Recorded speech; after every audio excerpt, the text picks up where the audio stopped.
Hello, all you positive heads out there. It's so good to be back with all you beautiful reflections of the one source consciousness that creates and animates all things.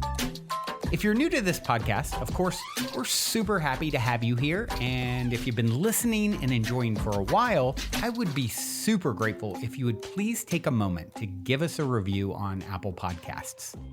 It's one of the best and simplest ways to pay it forward and help others find the show so that they too can tap into the powerful perspectives and positive vibrations we are collectively emanating.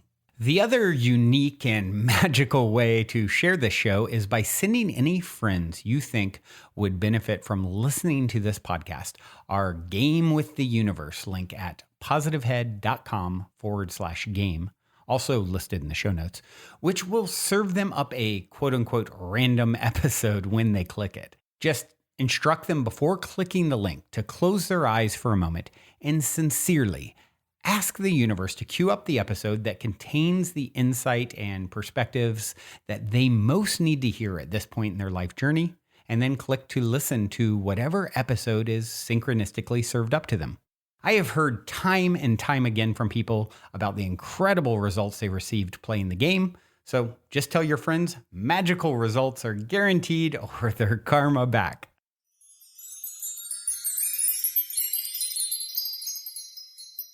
All right, all you positive heads, welcome, one and all. I appreciate you so much for joining me on this magical today.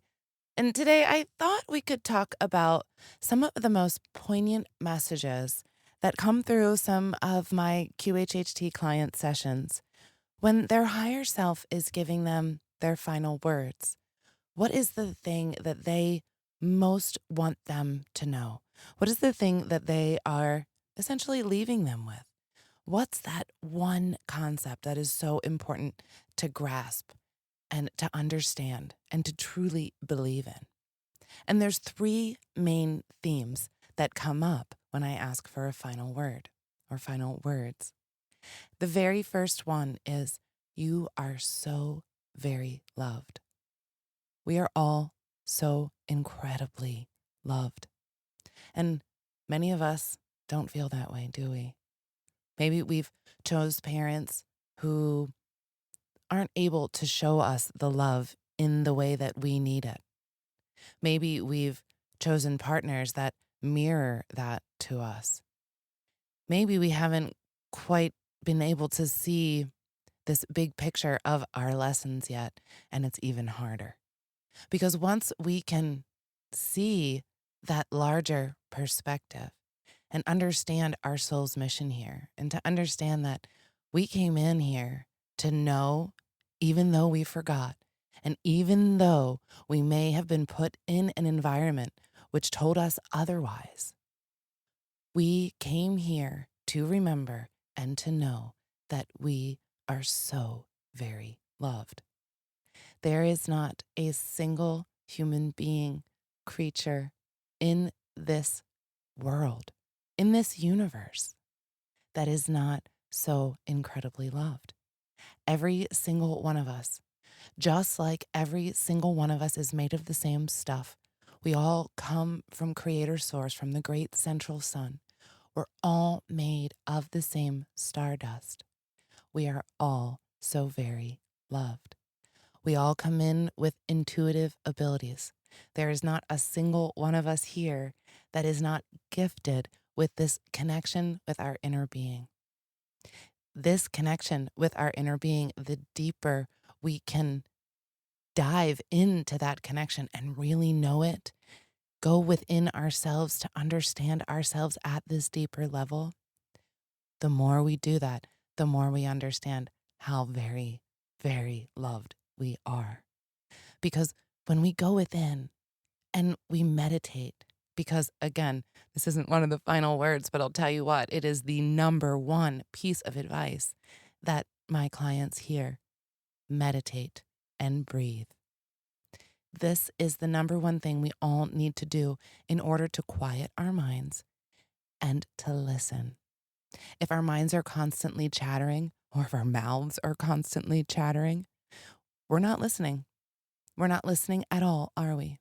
So we need to quiet the mind, shut the mouth. And in order to quiet the mind, we need to meditate. And there's really no other way around it. It's a practice that we all need to develop if we want to really understand this connection with our inner being. And when we have this connection, we will feel more and more loved, because knowing this connection, being able to sit in that connection each and every single day, we get to feel that love.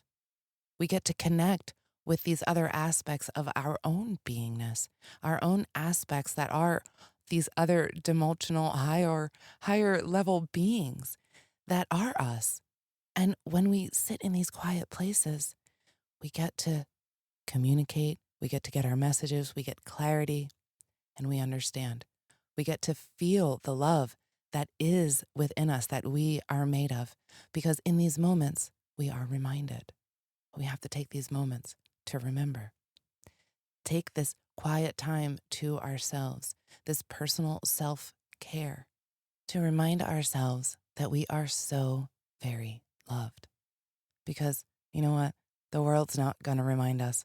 And actually, the world is going to tell us otherwise, unfortunately. Or it seems unfortunately, it feels unfortunately. Well, that's actually the game. Our souls came in here to experience the opposite, because we don't get to experience the opposite up there. All we get to experience is the love, the perspective, the understanding, the unity. That's what we get. So here we get to come into the game of the separation, of the illusion, of the veil of not knowing. And we get to work our way through all these shadows and remember. And the only way we do that is by looking within. When we can do this, this is how we win this game for ourselves, for our soul's growth and evolvement. Loving ourselves is a huge part of this game. So when we understand that we are so very loved, that even though that the world is showing us the opposite, when we can gather and remember and shine that love within ourselves and give that love to others, shine that love to others, we are truly winning this game. Before we continue on with today's episode, for those of you interested in getting more fantastic fungi in your life, I want to take a quick moment to tell you about a friend of mine's brand new company, The Great Mother. Recently, I have been drinking the Great Mother's superfood mushroom coffee alternative called Ritual, as well as regularly taking their awesome Ally microdoses, and I am truly loving both. As you probably know, these days, many of the world's highest achievers and performers swear by microdosing. The problem is it can still be difficult to get a hold of magic mushrooms. That's why when my friend reached out, who lives in an area and country where legalization is not a problem like it was in the past, and said he'd be willing to offer microdoses to my listeners, I wanted to pass the word along. Ally microdoses are 100% organic. And in addition to a small amount of the magic active ingredient, they also contain functional mushrooms like lion's mane, cordyceps, chaga, and other brain boosters like bacopa. Ally is essentially a full spectrum nootropic. And of course, the coffee alternative Ritual doesn't contain magic mushrooms, but it has an array of the best organic functional mushrooms in the world. And, with functional mushrooms, it's really important to get them from the highest integrity sources. And whereas some other highly popular mushroom coffee alternatives on the market only contain a few varieties of functional mushrooms in their actual ingredients, Ritual has 7. Not only does it contain more types, it also contains 3 to 4 times the amount that the big brands have in each serving. And it tastes amazing. I actually like to have it on its own, as well as mixing it into my coffee sometimes as well. However, since this is definitely a unique offering, there are a few steps. First, just reach out and request to follow the private page, thegreat.mother on Instagram. Once you've been accepted to follow, just message what you're interested in getting and someone will get back to you.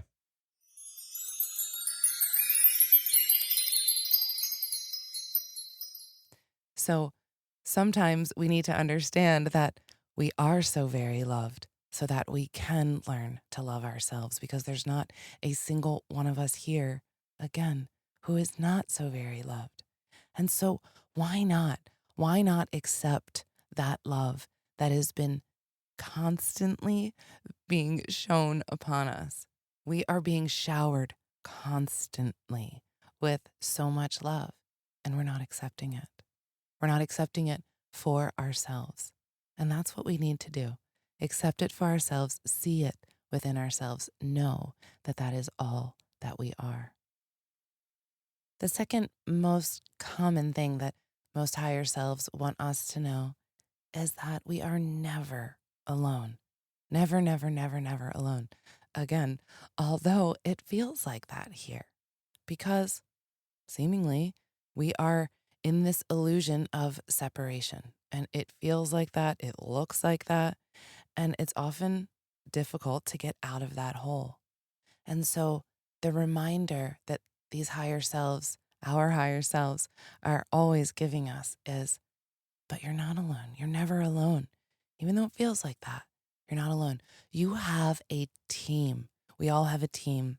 We have guides, we have angels, we have the collective of our higher self, and that connection within us that is us to Source Creator. How could we ever be alone? This separation that we exist in is just an illusion. It's here for our learning purpose. Maybe you've heard, maybe you haven't, but we live in this holographic universe. A lot of the science points to the fact that the reality that we exist in is a hologram. And we all know how incredibly intelligent this universe is. And so why not? Why not create an illusion that feels real as this hologram of existence so we can learn, so we can go quicker in our evolvement? Because if we stay in this joy and this peace and this unity and this love and harmony all the time, then what is there to learn if we know it all? You just know it all. We know that there's nothing but love. We don't know what it feels like to feel separate or to feel alone. What do you learn if you've never felt alone? How do you know that you're strong if you've never been in a tough spot and come out of it? How do you know what you can truly handle and how strong you really are? How big, how great, how humongous is your capacity for love when push comes to shove? These are all such beautiful tests. When we can be in our deepest and darkest moments and remember that we're not alone. Remember that we can ask for help. This team that we have with us will always respond. They're always there, waiting for us to ask for help. One of the stories that's coming up in my mind, one of my favorite personal stories ever, I want to share with you now because it's coming to mind. And it's a fun story because it also describes simultaneous time within these multidimensional realities that we exist in. One of my very first, or was it first? Doesn't matter. One of my QHHT sessions, and many of you have probably heard this story before, but I'm going to repeat it because it's coming to mind, so that means it needs to be repeated. I saw myself in my orb aspect. I was a blue orb, and in that aspect, I was floating above the earth. Now, by the way, we all have these multidimensional aspects. We all have this aspect of ourselves that is living on that higher dimensional plane. I saw myself as this aspect, and I'm floating above the earth. My practitioner asked me about, well, how do you spend your time? What is it that you do? My job was to answer calls. When the people there, the beings there on the planet, on the earth, needed help, they would call out for help. And it was my job to answer those calls. It was all of our jobs. All these orbs were there just waiting, sending love, which is, by the way, not being accepted by the humans because they refuse to see it or feel it. And that's our job. We're sending all this love, and we go when we're called. So when we hear a call, what we do is we go down. We go down to the planet. We go down to the person.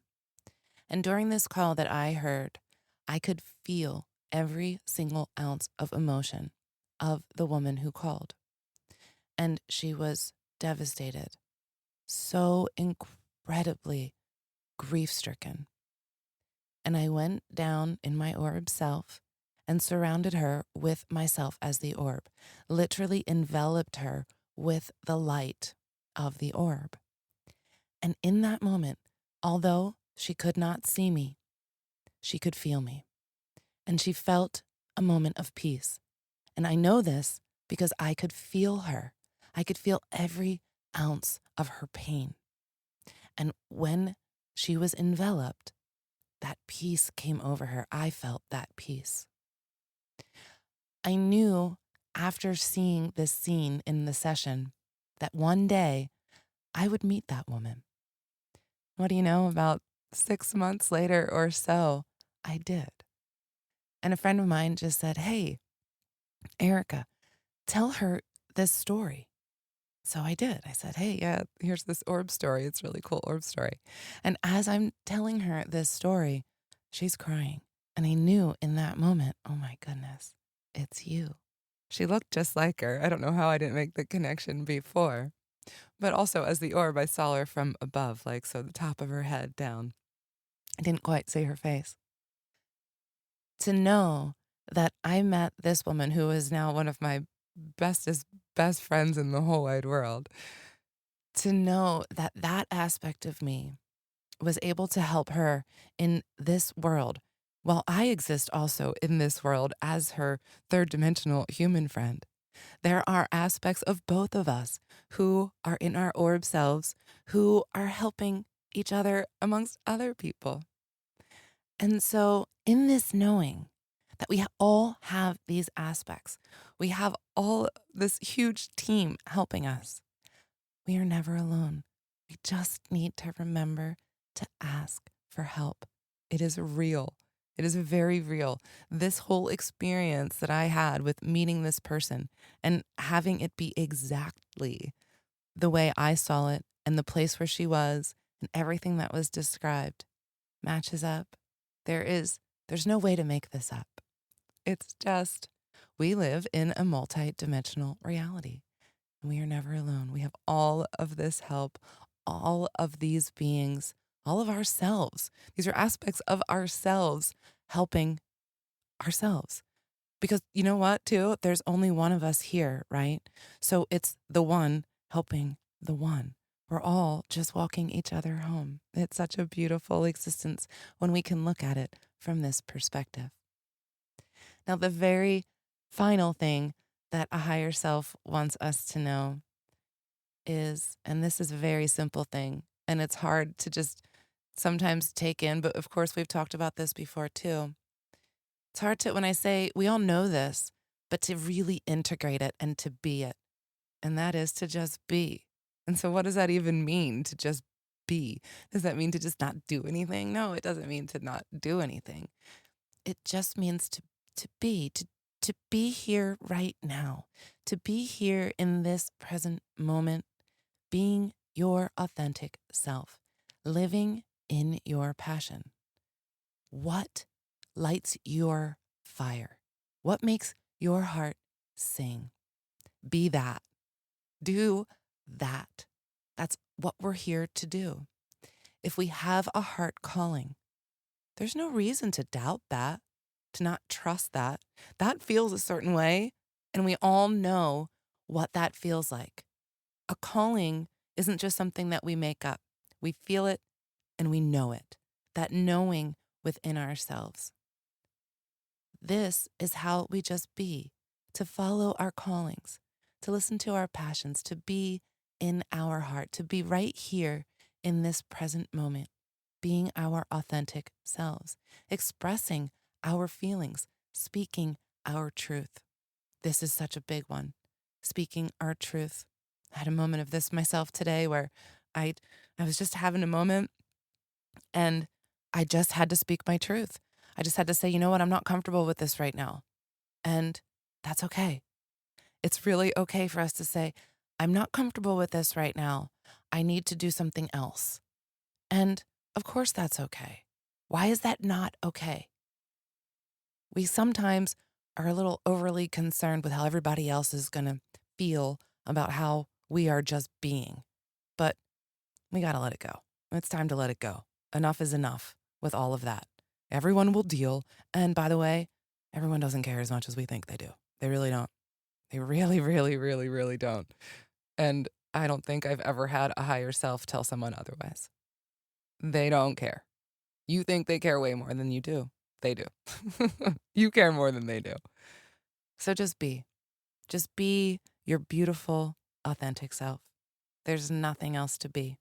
No one else to be but you. Incredibly amazing you.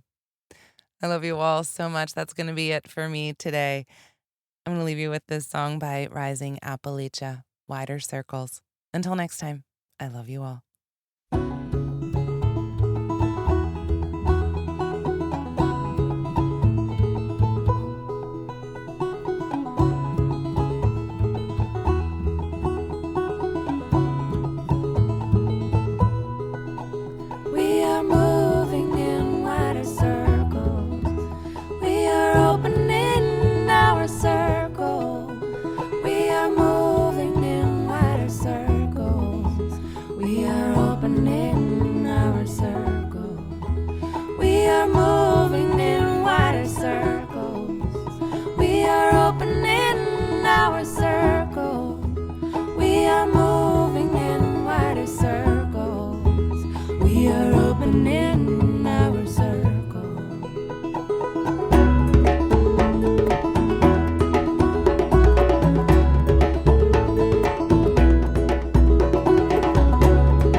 nature's always round, like nature's